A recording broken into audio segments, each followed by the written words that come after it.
Kia ora everyone, here we go. BFG Chapter 5, and it's called the BFG. And he's just taken Sophie back to his cave and he said, "What has us got here?" His booming voice rolled around the walls of the cave like a burst of thunder. The giant picked up the trembling Sophie with one hand and carried her across the cave and put her on the table. "Now he really is going to eat me," Sophie thought. The giant sat down and stared hard at Sophie. He had truly enormous ears. Each one was as big as a wheel of a truck. And he seemed to be able to move them inwards and outwards from his head as he wished. "I is hungry," the giant boomed. He grinned, showing massive square teeth. The teeth were very white and very square. They sat in his mouth like huge slices of white bread. But please don't eat me," Sophie stammered.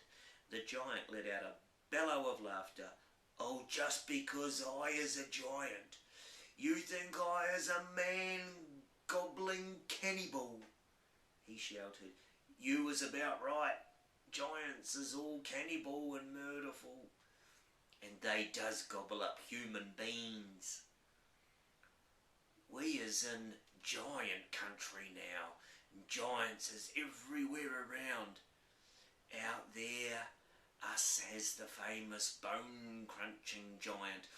Bone-crunching giant crunches up to whopsy-whiffling human beings for supper every night. Noise is air-bursting. Noise of crunching bones goes crackety-crack for miles around." "Ouch," Sophie said. "Bone-crunching giant only gobbles human beings from Turkey." The giant said, "Every night, Bone Cruncher is galloping off to Turkey to gobble Turks." Sophie's sense of patriotism was suddenly so bruised by this remark that she became quite angry. "Why Turks?" she blurted out. "What's wrong with the English?" "All bone-crunching giant says Turks is tasting ever so much juicier and more scrumdiddlyumptious. Bone Cruncher says Turkish human beans has a glamoury flavour. He says Turks from Turkey is tasting of Turkey." Yeah, I suppose they would," Sophie said. "Of course they would," the giant shouted. "Every human being is diddly and different. Some is scrumdiddlyumptious and some is zacky slush. Greeks is full of acky slush. No giant is eating Greeks, ever." "Oh, well, why not?" Sophie asked. "All Greeks from Greece is all tasting greasy," the giant said. "Oh, I imagine that's possible too," Sophie said. She was wondering, with a bit of a tremble, what all this talking about eating people was leading up to. Whatever happened, she simply must play along with this peculiar giant and smile at his jokes. But were they jokes? Perhaps the great brute was just working up an appetite by talking about food. "As I'm saying," the giant went on, "all human beings is having different flavours.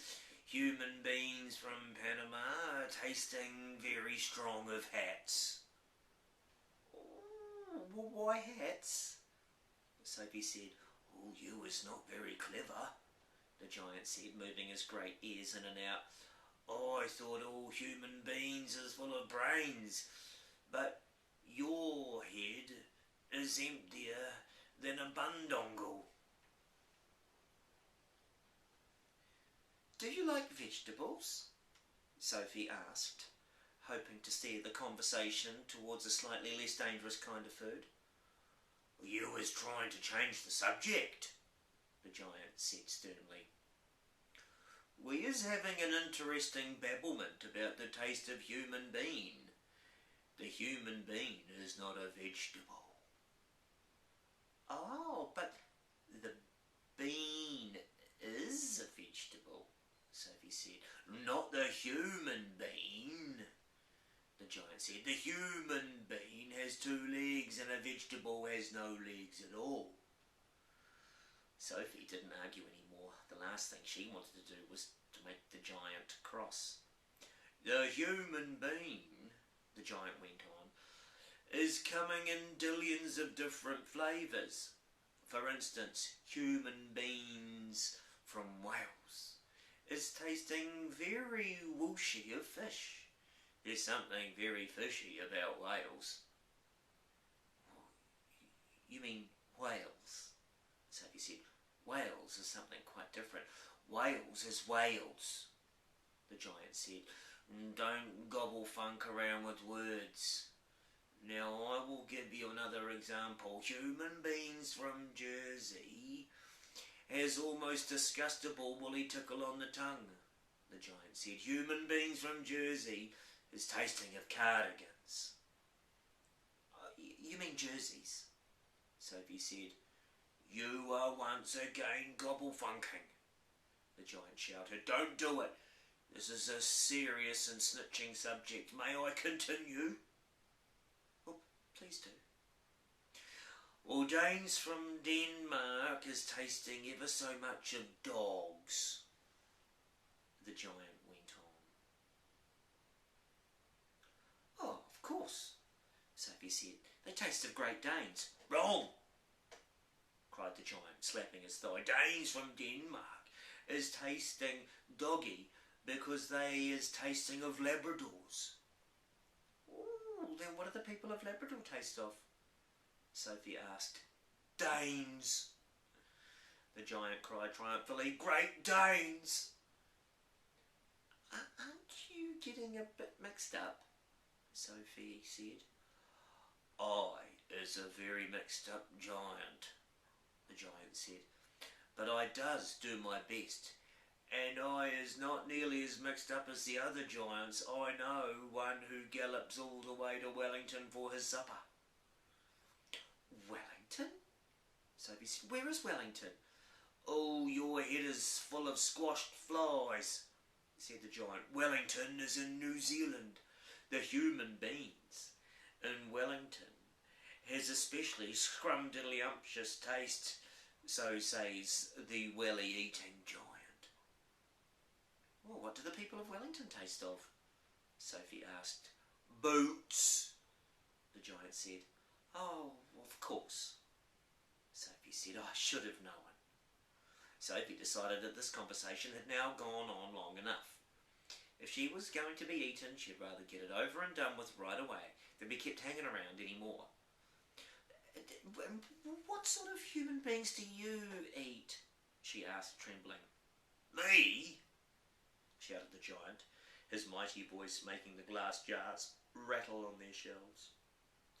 Me gobbling up human beings? This I never. The others, yes, all the others is gobbling them up every night, but not me. I is a freaky giant. I is a nice and jumbly giant. I is the only nice and jumbly giant in giant country. I is the big friendly giant. I is the BFG. What's your name? Oh, my name is Sophie, said Sophie, hardly daring to believe the good news she had just heard.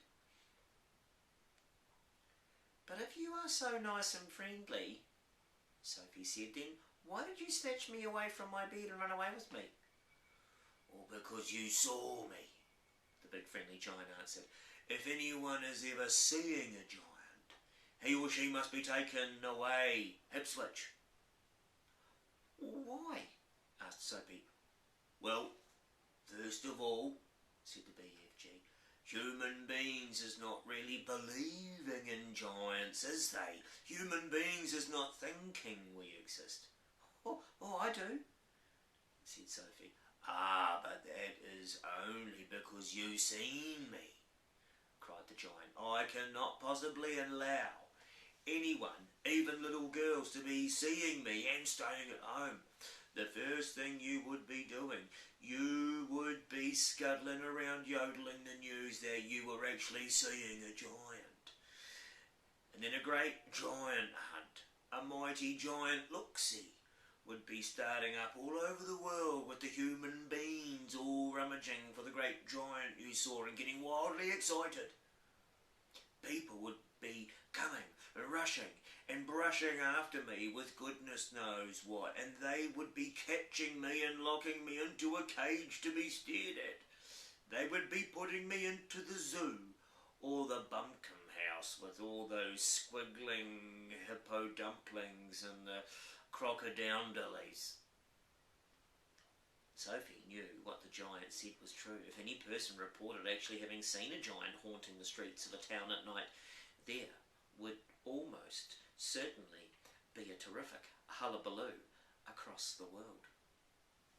I bet you, the BFG went on, that you would have been splashing the news all over the wonky world, wouldn't you, if I hadn't wiggled you away? I suppose I would, Sophie said. Oh, and that would never do, said the BFG. Well, so what will happen to me now? Sophie asked. Oh, if you do go back, you would be telling the world, said the BFG, most likely on the telly buncombe box and the radio squeaker. So you will just have to be staying here with me for the rest of your life. Oh, no, cried Sophie. Oh, yes, said the BFG, but I am warning you not to ever go whiffling about out of this cave without I is with you, or you will be coming to an ucky-mucky end. I is showing you now who is going to eat you up if they is ever catching even one tiny little glimpse of you. The big friendly giant picked Sophie up off the table and carried her to the cave entrance. He rolled the huge stone to one side and said, Peep out over there, little girl, and tell me what you was seeing. Sophie, sitting on the BFG's hand, peeped out of the cave. The sun was up now and shining fiery hot over the great yellow wasteland with its blue rocks and dead trees. Is you seeing them? The BFG asked. Sophie, squinting through the glare of the sun, saw several tremendous tall figures moving among the rocks about 500 yards away. 3 or 4 others were sitting quite motionless on the rocks themselves. Well, this is giant country, the BFG said, and those is all giants, everyone. It was a brain-boggling sight.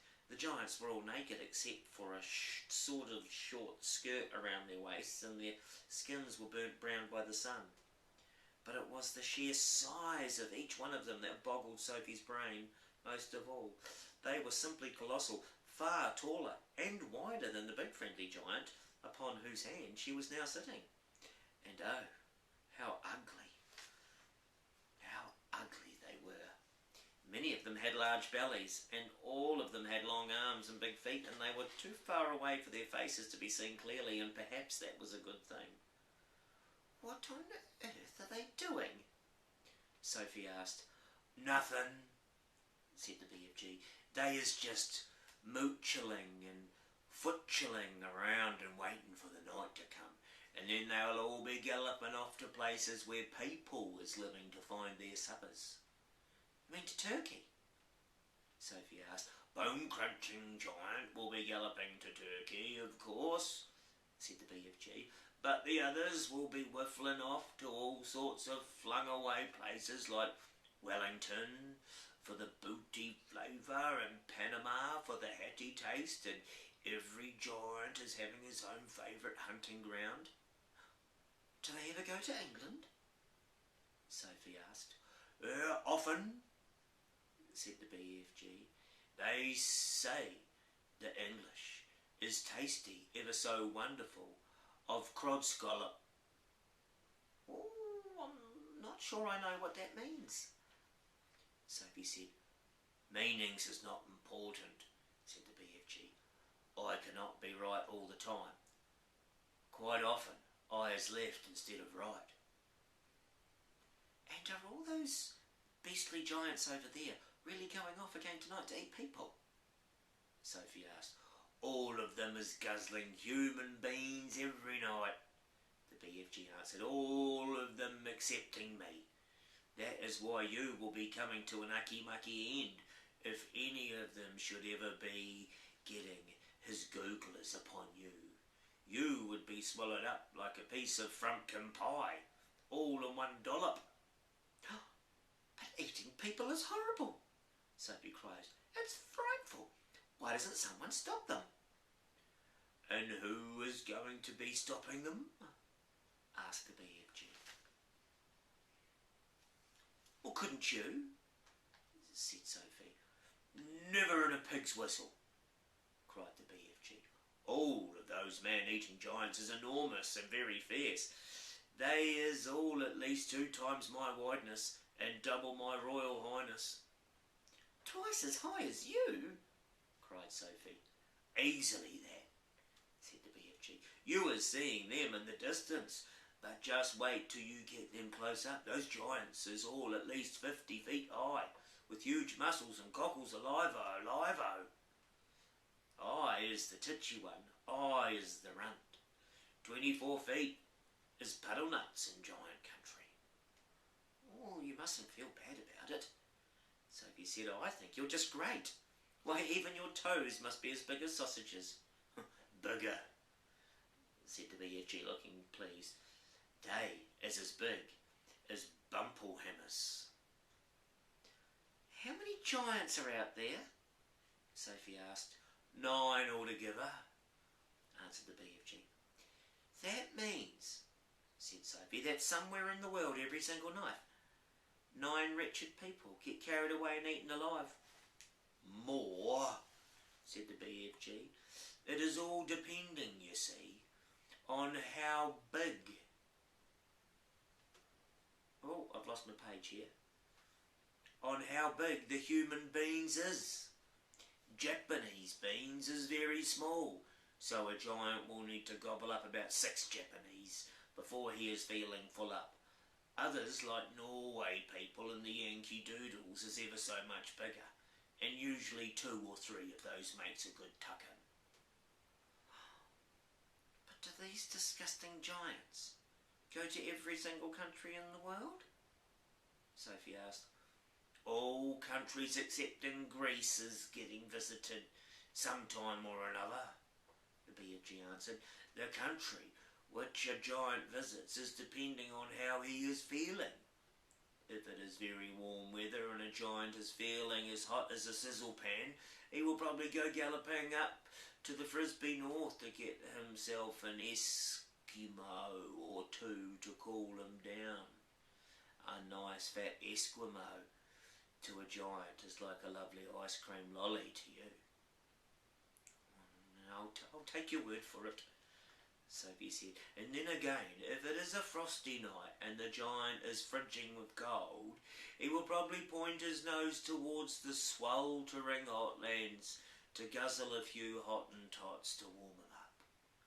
Oh, how perfectly horrible, Sophie said. Oh, nothing hots a cold giant up like a hot Hottentot, the BFG said. And if you were to put me down on the ground and I was to walk out among them now, Sophie said, would they really eat me up? Like a whipswiddle, cried the BFG, and what is more, you was so small they wouldn't even have to chew you. The first one to be seen, he would pick a hoo up in his fingers and down you'd go like a drop of drain water. Let's go back inside, Sophie said. I hate even watching them.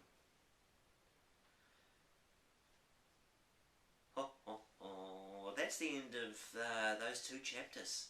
Now the next chapter is called The Marvellous Heirs. So you'll have to have your tauranga on tomorrow, Koto, and we'll get stuck into another couple of chapters. Thank you. Ka kite anō.